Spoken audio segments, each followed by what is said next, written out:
শ্রী ভাগবত কালিন্দী জলসঙ্গী শীতলা নীল সেবিতে কদম্ব পাদক ছায়ে স্তিং বৃন্দাবনে কচিতং। অধ্যায়টা কি দেখিয়া নেই।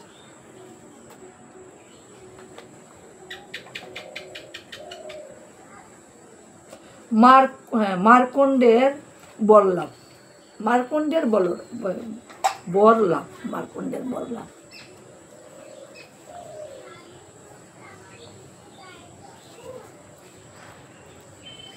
যত রূপ ভগবান মহান বিষ্ণুর আছে ওহে স্থানে স্থানে নাচিতে অসুর।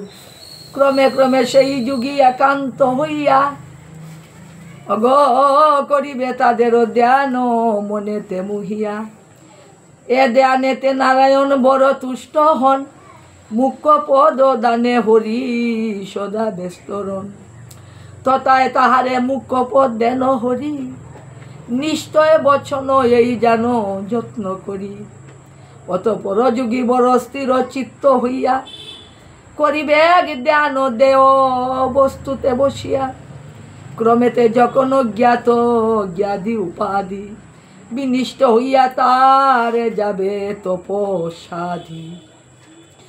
যখন হে তিনি স্বীয় জ্ঞান অমৃত পানে একমাত্র সত্যরূপ দেব সনাতনে।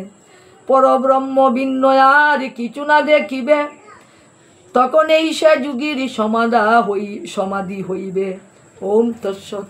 তখন এই সেই যুগীর সমাধি হইবে। একারণ সাধুগণ সর্বত্র প্রকারে বর্ণেছেন সমাধিকে এই তু সংসারে।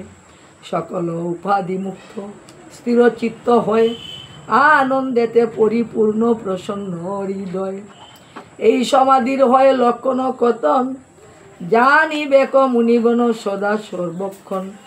সমাধি সাধিত হলে সেই যুগীবর না শুনে কানে কিছু জীবেরই উত্তর।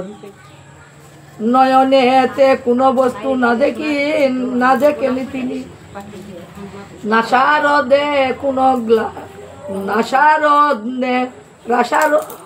নাসারদনে কোনো গ্রাণ নাহি পান মুনি।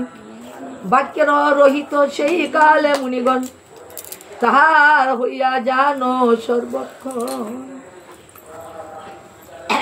তখনও তাহার আত্মা সর্বত্র প্রকারে উপাধি হইতে মুক্ত জানিবেন সংসারে। আজকে তো টাইমই নাই, মনু আইসে বলছে। তখনও কেবল শুদ্ধ আরো যে নির্মল অচঞ্চল সদানন্দ বিগ্রহ বিমল করিতে তাকিবে। বিড়ালের বাচ্চার সাথে কথা কয়। সমাধি লক্ষণ এই জানিবে প্রমাণ, কিন্তু হে মুনিগণ শুনয় আরো কথা। পরমাত্মা নির্গুণ যে হইবে সর্বদা, তাহা হে অগে পক্ষে গুণবানবত। প্রকাশ পাইবে তথা জানিবে সতত। কিন্তু হে সে মায়ামুগ্ধ গণে যখন, সেই মোহ অন্ধকারে হবে বিনাশন। মায়া পাশ একবারে হবে বিদূরিত, আসিয়া পরম জ্ঞান দেহ হবে স্থিত। তখন তাদের যত সেই সব ভাব একবারে সকলেই হইবে কাতর, একবারে সকলেই হইবে অভাব। তখন তাহারা পরব্রহ্মের যেই রূপ দেখিতে সক্ষম হয় যুগীর স্বরূপ। হেরিতে তখন সেই নিত্য নিরঞ্জন জ্যোতিষ্ময় অদ্বিতীয় পূর্ণ বস্তুদন। আনন্দ মূর্তিতে এই সমস্ত দিকেতে বিরাজিছে বিররিছে স্বীয় আনন্দেতে। তিনি হে অপু নয় অপু, তিনি হে অনুরয় অনু, মহত মহত ভগত বৎসল হরি মূর্তি মনোহর। আকার হইতে যিনি অকার বর্ণেতে আছে সদা অবস্থিত স্বীয় মানসেতে। যিনি হে পুরুষোত্তম আদি সনাতন, অনাদি যে শব্দ ব্রহ্মে হয় হে কীর্তন। পঞ্চভূতাত্মক দেহে যিনি হে আপনি, অন্তঃকরণ যুক্ত হইয়া করেন বাক্যধ্বনি। পরমাত্মা বলিয়া যাহারে সদা কয়, যিনি নিত্য শুদ্ধ হন বীজ রূপময়, যিনি হে অজরামর স্বর্গ আদি মর্ত, যিনি হে নির্মল শান্ত পূর্ণানন্দ চিত্ত, তিনি এই হে পরম ব্রহ্ম বলিয়া নির্দেশ হইয়াছেন মুনিগণ জানিবে নিশ্চয়। সৃষ্টিকর্তা ব্রহ্ম বিষ্ণু পালনের কর্তা, যেই মহাদেব সর্বজীবের